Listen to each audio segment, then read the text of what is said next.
18th. This is the Public Health and Safety Committee.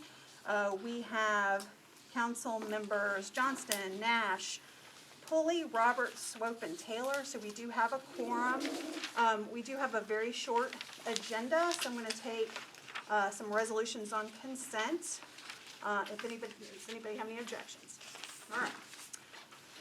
First one is RS 2022-1337, Alan Evans and others, approves an application for an assistance to firefighters grant from the U.S. Department of Homeland Security to the Metro Nashville Fire Department to protect the health and safety of the public and first responder personnel against fire and fire-related hazards.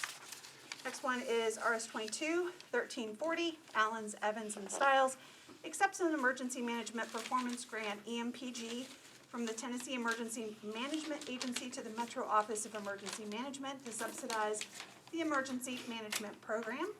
RS 2022-1341, Allens, Evans, and others, accepts a grant from the Friends of Metro Animal Care and Control to the Metro Board of Health to provide funding for families experiencing difficulty maintaining ownership of their pets, safety net program, and for emergency medical care for shelter animals. We have a motion to approve. So moved. Second. Do a second. All right. All those in favor? Aye. Anyone opposed? All right.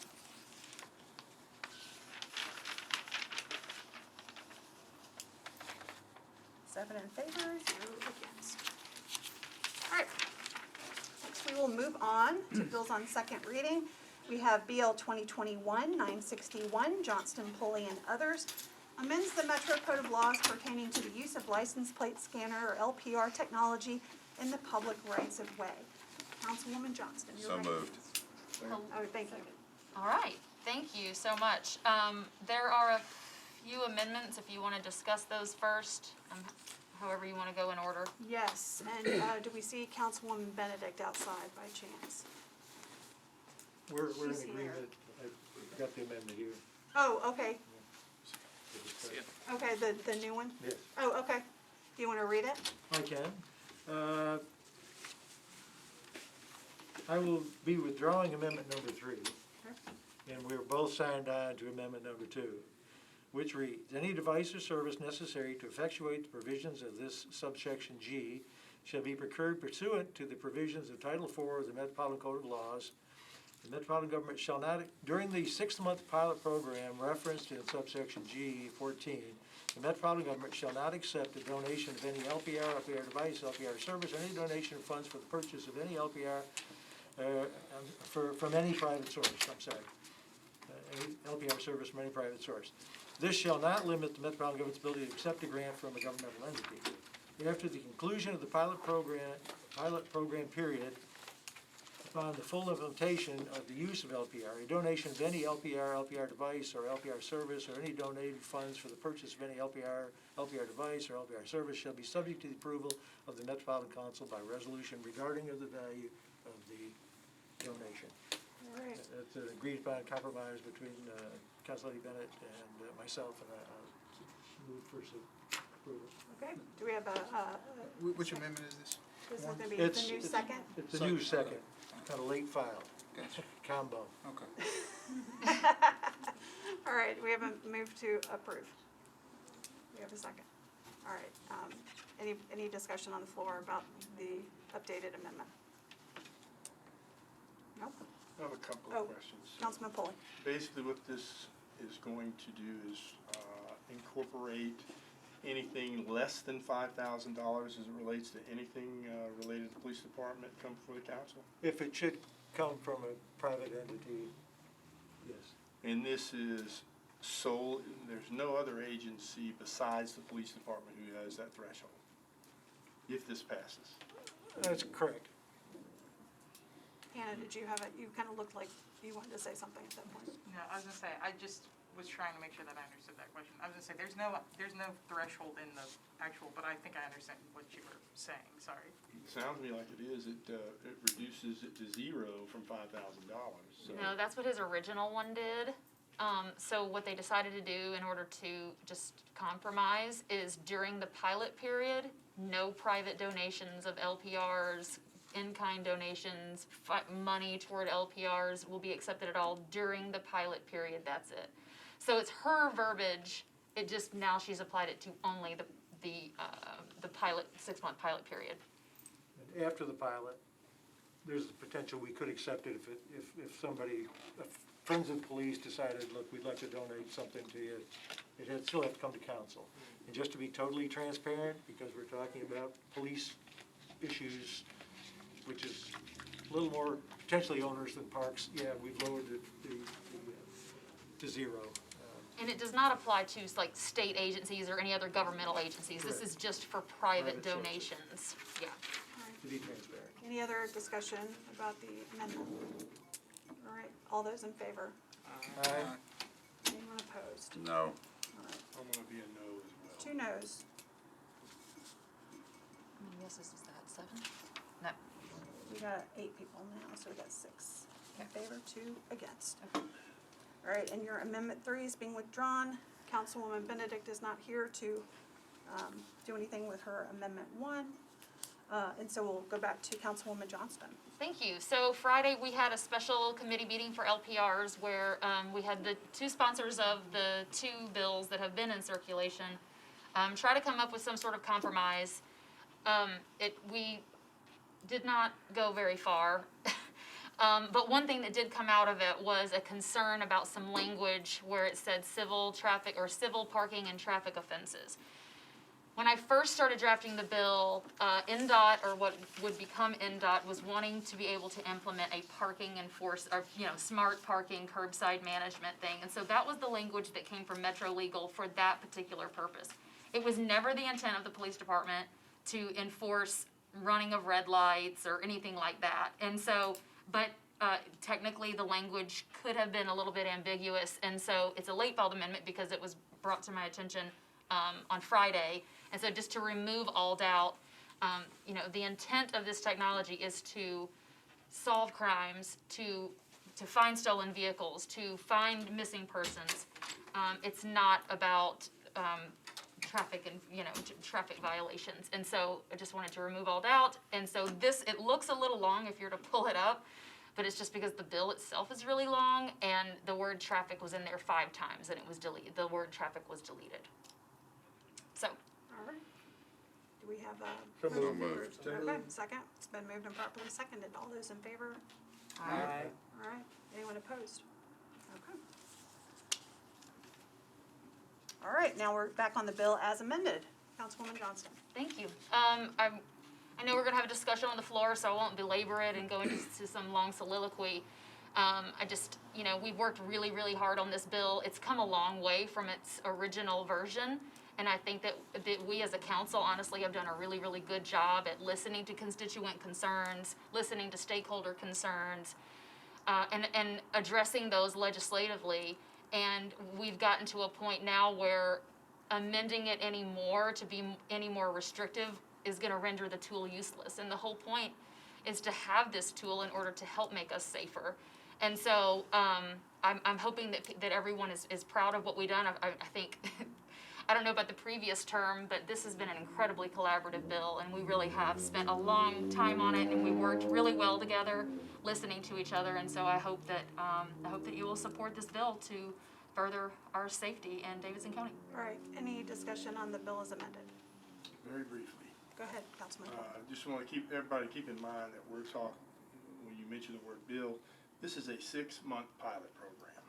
And 6 months is not a very long time. And this bill has been watered down pretty significantly from its original form based on a lot of feedback and the numerous community meetings that we've had throughout this. So I think in a 6-month pilot program, it's coming back to the council at the end of that 6-month period. So the council is going to have to look at it again. So you're really not approving much here. So I'm not going to have any more to say. We've talked about this ad nauseum. I just want to drive that point home. All right, any other discussion on the legislation? Okay, I'll renew my motion. all right. All those in favor? Aye. Anyone opposed? Okay. 8 in favor, 0 against, the bill as amended. Before we wrap up, I did want to give Mr. Sharp an opportunity to say anything COVID-related that everybody should know. Yeah, it's not good. So just a quick rundown on the numbers. So the differences are from 1/9, so a week ago Sunday, 2 weeks ago Sunday. We're up to 22,452 active cases, which is not the most we've ever had. That was on 1/9. It's gone down very slightly since then. The 7-day rolling average per 100,000 is 239, which is very high. We're up to 68% that have got at least one dose of vaccination, and 63.3 are fully vaccinated. The case fatality rate with Omicron is a lot lower than it was with Delta.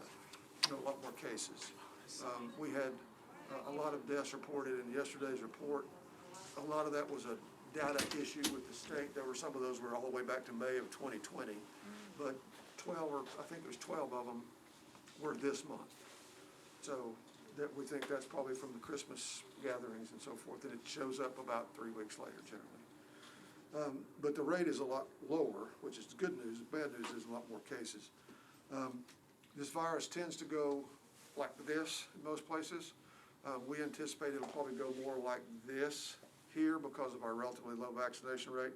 But everywhere it has started to drop off, it has dropped off pretty rapidly. It burns hot and fast and it goes down. One thing I'd like to mention to you guys, we've had 650 positive cases in the correctional facilities in the jail since the first of the year. Of course, it's a difficult environment to deal with. We work really hard at it with our vendor to try to do the best we can, but that's just, it's hard to do that. Let me get Councilman Nash first. How many of our inmates are vaccinated, do we know? Let's see. I don't have it here. We could probably find out, but it's such a fluid population. Yeah. Councilman Johnston. Just looking for the light at the end of the tunnel when you say it burns hot and goes out fast, and I know you're looking at more of a bell than a spike. Little bit more. Can you, in your infinite wisdom, sort of be able to sort of pinpoint when you think that would possibly start to go down and we can relax a little? Well, Not relax, but just Right. be in a better We're spot? hopeful that we'll be well on the downward path in a month.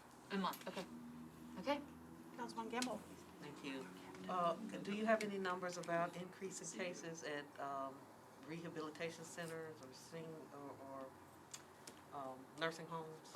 I don't, but we can get those. Those are reported to the state because they regulate all those facilities. Okay. They should have those. We don't keep up with those differently, separately. Okay. And second, are we doing any mitigations or anything to increase testing for these? I know at a meeting in December, I think we had 2,000